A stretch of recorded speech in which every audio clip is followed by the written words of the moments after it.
நமஸ்காரம். ஒருவருடைய ஜாதகத்தில் தசாபுத்தி நற்பலன்களை தரப்போகிறதா தீய பலன்களை தரப்போகிறதா அப்படிங்கிறத பார்க்கலாம். சுப கிரகங்களினுடைய தசைகள் அனைத்துமே நற்பலன்களை தருவதில்லை, அதே மாதிரி தீய பலன்களையும் முழுமையாக தருவதில்லை.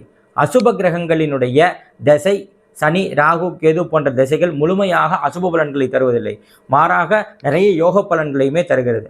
அப்படியானால் ஒருவர் பிறக்கும் போது அவருடைய லக்னத்தின் அமைப்பின்படி கிரகங்கள் அமர்ந்த நிலைப்பாட்டின்படி நடக்கக்கூடிய தசாபுத்தியை பொறுத்தே அவருக்கு முழுமையான யோக பலனா அசுப பலனா அந்தந்த பாவத்திற்கு ஏற்றது போல் நடக்க போகிறது. அப்படி இருக்கும் பொழுது ஒருவருக்கு இயல்பாக சுக்கிரனுடைய காரகமான மனைவி, வண்டி, வாகனம், சுகபோகம் எல்லாம் கிடைக்கணும்னா ரிஷபம், துலாம் இந்த 2 பாவத்திற்கு கெடுதலான அமைப்புகளில் நிற்காமல் சுக்கிரனும் வலுவாக இருந்தால் அனைத்து சுபபலன்களையுமே எந்த திசை நடந்தாலும் அவர் அனுபவிப்பார்.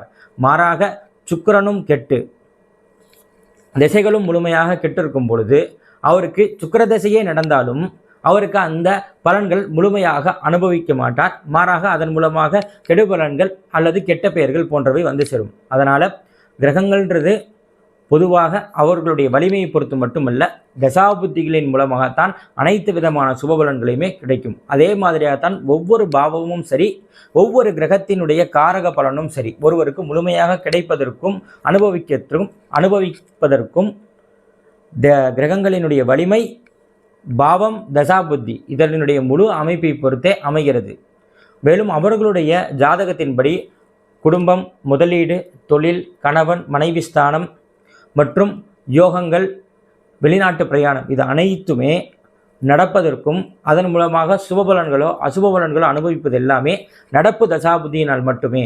அதனால் ஜாதகங்களில் நடப்பு தசாபுத்தியின் மூலம் கணித்து பலன் தெரிந்து அதன் மூலமாக திட்டங்கள் செயல்படுத்தும் பொழுது நற்பலன்களை அனுபவிக்கக்கூடியது அதிகமாக இருக்கும்.